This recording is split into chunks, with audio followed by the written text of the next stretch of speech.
வணக்கம் ஸ்ரீ குபேரன் டிவி நேயருக்கு லக்ஷ்மணா அன்பு வணக்கங்கள். இப்போ நம்ம பார்க்க போகிறது வார ராசி பலன் 12ஆம் தேதியிலேருந்து 18ஆம் தேதி வரை எப்படி இருக்க போதுன்னு பார்க்க போகிறோம். ஸோ எப்போதுமே சொல்கிறதாங்க லக்னத்துக்கு பாருங்கள். ஸோ உதாரணமாக வந்து ஒரு மகர லக்னம் விருச்சிக ராசினா நீங்கள் விருச்சிக ராசிக்கான பலன்களை பார்க்கறத விட மகர ராசிக்கான பலன்களை பார்க்க ரொம்ப பர்ஃபெக்டாக இருக்கும்.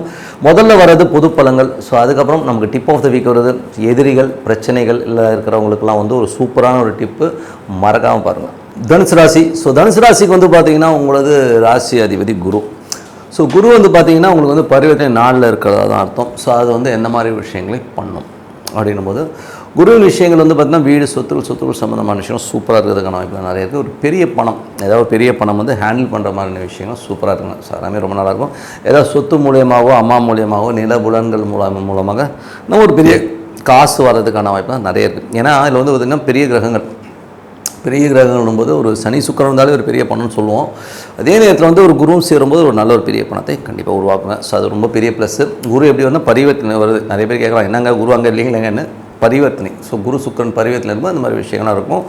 அது வந்து ரெண்டாம் இடம் வந்து குடும்பம். ஒரு குடும்பம் வீடு குடும்பம் சம்மந்தமான விஷயங்கள் பண வரவு சம்மந்தமான விஷயங்கள்லாம் வந்து பார்த்திங்கன்னா ஒரு சொத்துக்களால் நல்ல லாபங்கள் வர்றது புதிய சொத்துக்கள் வாங்கணுங்கிற எண்ணங்கள்லாம் ரொம்ப நல்லாயிருக்கும். ஸோ அதெல்லாமே ரொம்ப ப்ளஸ்ஸாக இருக்குது. 3ஆம் அதிபதி. ஸோ இதில் வந்து 3ஆம் அதிபதி ஒரு சொத்தை விற்று புது சொத்து வாங்கணுங்கிற எண்ணங்கள்லாம் நிறைய உருவாக்குறதுக்கான நல்லா இருக்குது. ஸோ அதெல்லாமே ரொம்ப ப்ளஸ்ஸு.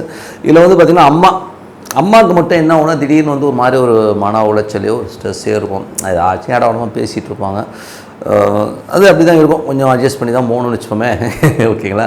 ஸோ கொஞ்சம் சோம்பேறித்தனமாக அவங்களுடைய செயல்பாடுகள் இருக்கும். அவங்க பேசும்போதும் கொஞ்சம் இதாக இருக்கும். கொஞ்சம் இரிட்டேட்டாக இருக்க மாதிரி விஷயங்கள் கண்டிப்பாக இருக்கும். பட் இருந்தாலும் அதில் பற்றி ஒன்றும் பெருசாக எடுத்துக்காதீங்க.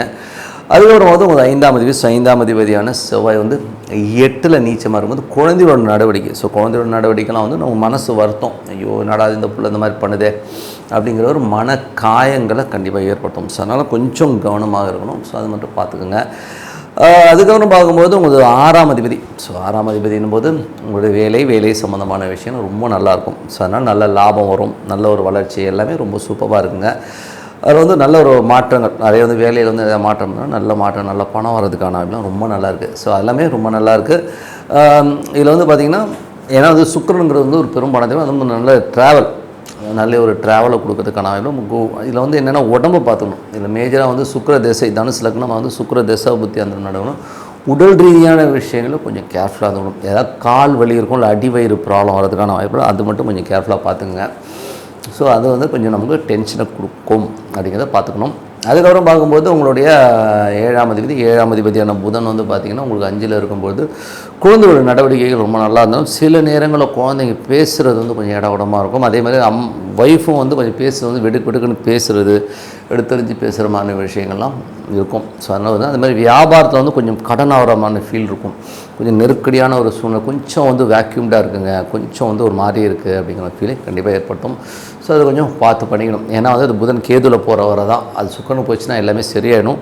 அதுவரை கொஞ்சம் கவனமான ரொம்ப நாள் இல்லை ஒரு 10 நாளுங்க ஒரு வாரம் 10 நாள் சரியாயிடும். அது வரை கொஞ்சம் கவனமாக இருந்துக்குங்க. அதுக்கப்புறம் பார்க்கும்போது உங்களுக்கு 8ஆம் அதிபதி. ஸோ 8ஆம் அதிபதியில் வந்து பார்த்திங்கன்னா 8ல் வந்து செவ்வாய் நீச்சமாக இருக்கும்போது கொஞ்சம் குழந்தைகள் விஷயங்கள் காதல் விஷயங்கள்லாம் வந்து கசக்கும். அதனால் கொஞ்சம் பார்த்துறதுக்காக நைட்டு தூங்காமல் புலம்புவீங்க. என்ன இப்படி ஆயிடுச்சு அப்படி ஆச்சு இது ஆயிடுச்சு அதாச்சுன்னு சொல்லிட்டு தூக்கம் வராமல் கொஞ்சம் புரண்டு படுக்கிறது இந்த மாதிரி விஷயங்கள்லாம் இருக்கும். ஸோ அந்த மாதிரி விஷயங்கள் வந்து கொஞ்சம் கவனமாக இருந்துக்கிறது ரொம்ப ரொம்ப நல்லது.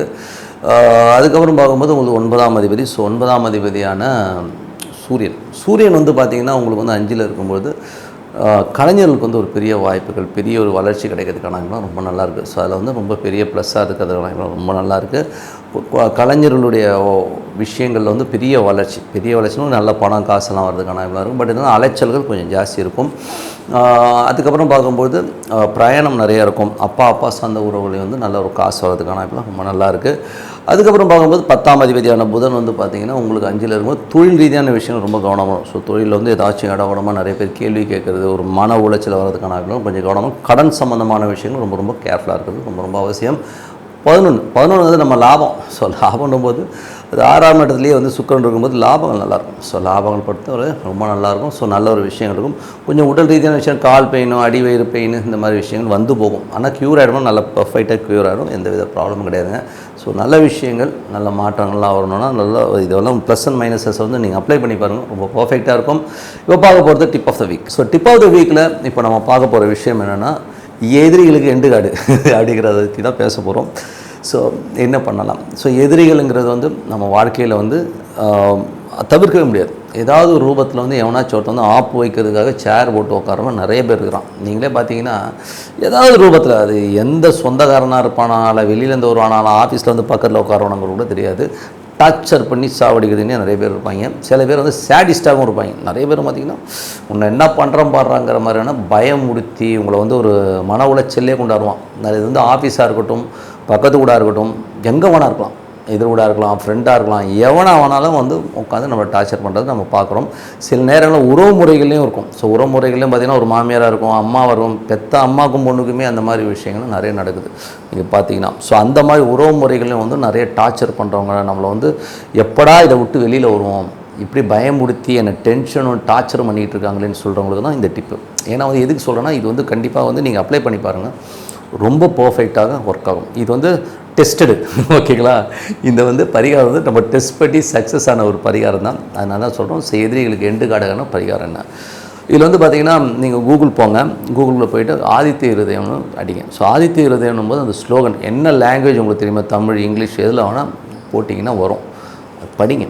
அது எப்படி படிக்கணும்னா, மனசார உட்காந்து அந்த சூரிய பகவானை உள்ளுக்குள்ளே வச்சுக்கிட்டு படிங்க. படிக்கும்போது என்ன ஆகுனாங்க, அது ஒரு தனி வைப்புங்க. நீங்கள் வந்து அது வந்து அந்த மந்திரம் வந்து நீங்கள் ரொம்ப சாதாரணமான மந்திரம்னு நினச்சிக்காதீங்க.